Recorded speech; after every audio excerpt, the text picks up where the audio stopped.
네, 박용진 대 정봉주, 정봉주 대 박용진, 과연 누가 이길까? 누가 공천장을 받을까? 자, 여론조사 하나 보죠.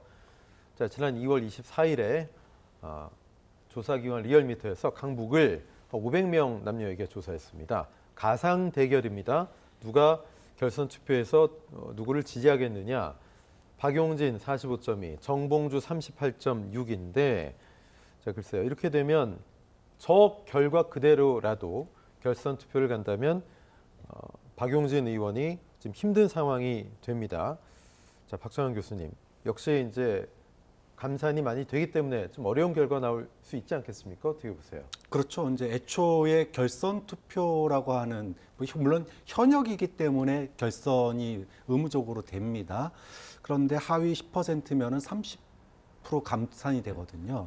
이렇게 되면 여론조사 50%, 그다음에 권리당원 50%인데 이 여론조사에서 30% 이상 벌리거나 또는 20% 이상 벌리지 않으면 사실상 어렵다고 봐야 됩니다. 근데 지금 이 미디어 트리뷴의 리얼미터 여론조사를 보면 한 자릿수밖에 격차를 못 유지하고 있거든요. 네. 자, 이런 수준이라면 지금 권리당원의 이 흐름 경선의 투표 성향을 보면 친명 후보들에게 상당수 이렇게 결집력을 보이고 있습니다.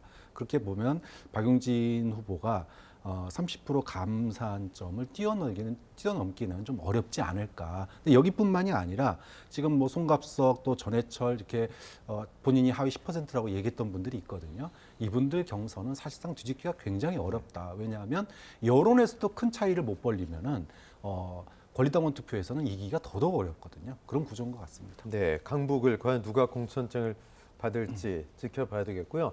자, 어젯밤에 결과가 나왔죠. 여러 지역이 있는데 자, 낙천된 현역 의원들이 상당히 많았습니다. 자, 서울 은평을은 친명의 김우영 그리고 비명 강병원, 강원도당 위원장이 왜 은평을에 공천 신청을 하느냐 논란이 많았죠. 김우영 승리했습니다. 그리고 수원청은 박광원 좀 전에 말씀하셨지만 전 원내대표 3선인데 김준혁 교수에게 패했습니다. 그리고 노영민 전 비서실장도 청주 상당에서 이강일 친명 후보에게 패했고 성남 중원 탈당을 망설였다가 당에 남았던 윤영찬 의원도 미래 이수진 후보에게 패했습니다. 그리고 광진갑 이정헌, 용인병, 부승찬 그리고 비례 김의겸 의원은 친명인데 비명 신영대 후보에게 유일하게 지금 결과 발표 난 거에선 패배를 했습니다. 자, 박 교수님. 친명 인사가 이기면 친명이어서 이겼다. 지면 개인 경쟁력이 좀 문제 있는 거 아니냐. 뭐 이런 해석들에도 문제가 있는 것 같아요. 네, 언론의 과대한 해석입니다. 사실 뭐 하위 20%이 중에 본인이 스스로 인정하신 분은 현재 윤영찬 의원밖에 없어요. 네. 그런데 나머지 분들은 그러면은 기존의 소위 민주당의 시스템 공천, 권리당원 50% 그리고 여론조사 50%그 싸움에서 졌다는 얘기거든요. 그런데 그 싸움에서 졌다는 얘기는 과거라고 달라질 게 없습니다. 그럼 과거에 본인이 경선에서 이겼듯이 지금 이번에 경선에서 진 건데 거기에 친명, 비명이 들어갈 자리는 없거든요. 좀 그런 점에서 본다면 앞서 말씀하신 것처럼 이 승패에 대해서 뭐 친명 학살이다 이렇게 얘기하기는 좀 어려운 측면이 있다. 다만 이제 당원 아까 말씀드렸다시피 권리당원의 투표 성향이에요.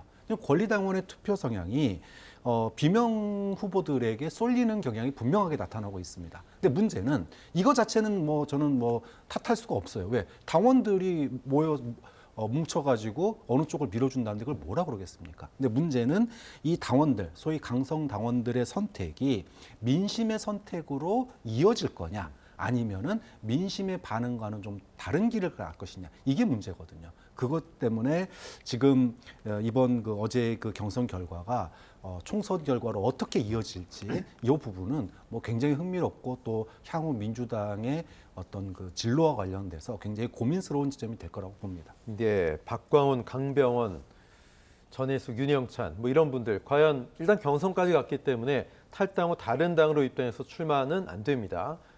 글쎄요, 당에 남을까 아니면 그래도 새로운 길을 모색할까 궁금한데 당장 김한정 남양주 의원은 고마웠다 이런 글을 지역 주민에게 남기기도 했습니다. 김대현 평론가 어떻게 예상하십니까?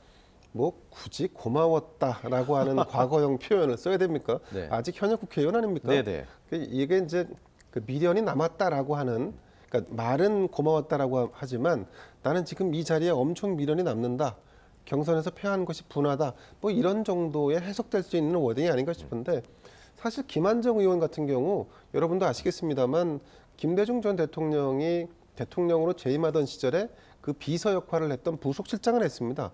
그러니까 이런 정치인들 스스로 어떤 발광체가 아니라 반사체 형태로서 어떤 큰 정치인의 덕을 보고 그 빛에서 자신의 정치적인 길을 걸어왔던 사람들의 행로라는 게 사실은 길지 않습니다. 왜냐하면 자기 스스로 정치적 가치와 그런 걸 실현하기 위한 개척을 하는 과정을 거치지 않았단 말이죠, 사실은.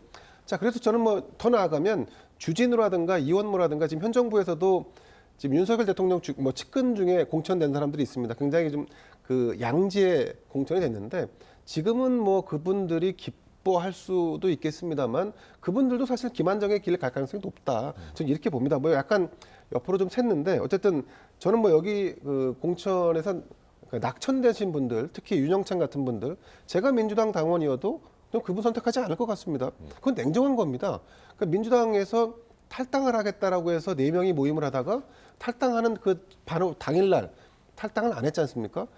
당을 버리는 것도 배신이지만 탈당하겠다고 한 그 선택을 한 뒤에 그 3명을 다시 버린 배신을 반복한 거 아닙니까? 이런 사람을 어떻게 누가 밀어주겠습니까? 그건 뭐 전 정상적인 판단의 결과라고 봅니다. 또 한 가지 아까도 말씀드렸다시피 그러니까 강병원, 은평을 의원 같은 경우는 조금 그러니까 이 자체가 좀 불공평하고 불공정하다라고 하는 하소연을 할 수 있습니다. 왜냐하면 그 경선에서 이긴 김우영이라는 분이 은평구청장을 지냈지만 은평을 떠나서 자신의 고향인 강원도에 가서 정치하겠다라고 해서 강원도당위원장을 맡았습니다. 그런데 친명이라는 이유로 나 다시 은평으로 돌아갈래. 그걸 용인해주고 경선까지 붙여서 승리하게 만든 이거는 사실은 필터가 없는 시스템이라고 할 수 있죠. 그러니까 지금 도당위원장 신분인 거예요, 그죠? 그렇죠. 네. 지금도 도당위원장 신분이죠. 그러니까 이런 말도 안 되는 짓을 당이 용인했다라고 하는 것은 비판받아 마땅합니다. 하지만 이런 행보를 보여온 정치인조차 누르지 못했다라고 하는 강병원 의원 스스로에 대한 반성과 성찰이 좀 필요하다고 봅니다. 아까 박광원 의원도 말씀드렸다시피, 그러니까 다른 분들도 마찬가지입니다. 공당이 뭐 시스템을 아무리 주장한다 하더라도 그 시스템 안에는 정무적 정치적 판단이 녹아 있습니다. 그건 피할 수 없습니다. 그럼에도 불구하고 스코어로 매겨지는 여론조사라든가 이런 부분에서 본인이 패했다.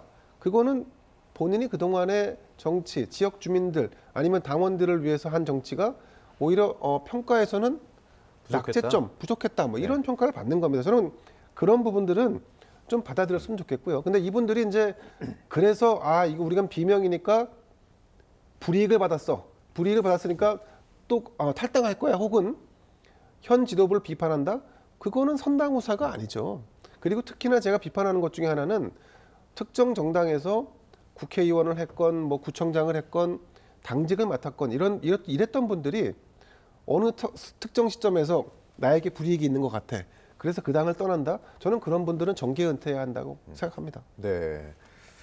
자, 각 언론들도 뭐 주목을 끌기 위한 자극적인 헤드라인 찾기의 혈안인데 이런 얘기가 나왔습니다. 친문이 멸종 위기종이 됐다. 해체 친문계가 위기다. 이런 얘기를 나왔는데 자, 정치는 생물인데 또 모르죠. 그 종이 다시 살아날지. 박 교수님 어떻게 보십니까? 멸종 위기종이라는 말까지 나왔어요. 그러니까 민주당의 역사를 보면은 주류가 한번 크게 바뀐 적이 있어요. 네. 언제냐면은 호남 민주당 중심이었다가 소위 친노 정당으로 변화할 때 한번 커다란 네. 변화가 있었습니다. 이 당시에는 그 주류가 바뀌면서 뭐 분당, 탈당 이걸 넘어서서 심지어는 자신들이 대통령 후보로 밀었던 노무현 전 대통령을 탄핵까지 시켰던 이런 정말 사상 초유의 갈등을 빚으면서 소위 당의 주류가 바뀌었어요. 호남 중심에서 소위 친노 중심으로.